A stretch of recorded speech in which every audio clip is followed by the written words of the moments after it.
Australia's native plants and animals are integral to the success of our society.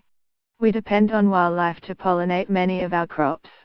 Most of our cities depend on effective water catchments to provide clean water.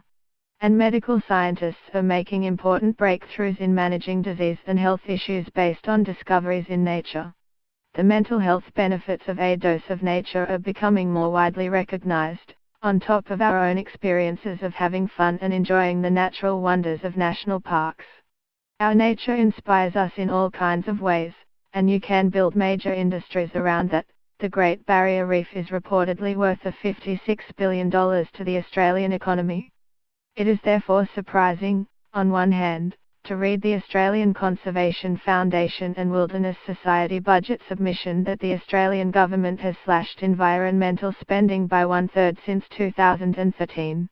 On the other hand, I am not especially surprised because we ecologists have been living through the ongoing attack on the environment every day. We see how cuts to environmental budgets play out. Read more, why a walk in the woods really does help your body and your soul. Our native species and ecosystems are under growing pressure. Australia's 1.6% annual population growth outstrips many other countries. This is compounded by rises in per capita consumption and greenhouse emissions. Escalating consumption translates into growing impacts on biodiversity as more land is released for housing and infrastructure. Extractive industries such as mining, recreational and industrial fishing expand and agriculture intensifies. Climate change further interacts with land clearing associated with producing more for a growing and greedier population. Many species are expected to have to shift their range as the environmental conditions they live in move, and if they can't move because there is no habitat to move through, extinctions will result. Read more, land clearing isn't just about trees, it's an animal welfare issue too. State of the Environment reports document the extent of the problem.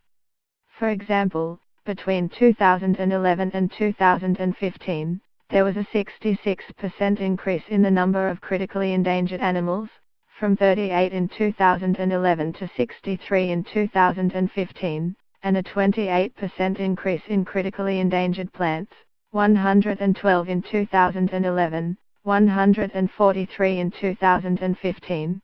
By critically endangered, we mean that extinction is a real possibility in the short term for these species. Immediate action is needed if we are to avoid terminating millions of years of independent evolution, as these biological lineages die out. Given the extraordinary value of biodiversity and the extreme and growing threats, it would make sense to maximize our spending on biodiversity conservation now, to protect our wildlife through this period of peak human. Key areas for investment include creating an effective national reserve system, at least meeting the arbitrary international goals of 17% of the land and 10% of the sea area. Funding is needed to manage the reserve system, containing threats and nurturing already threatened species.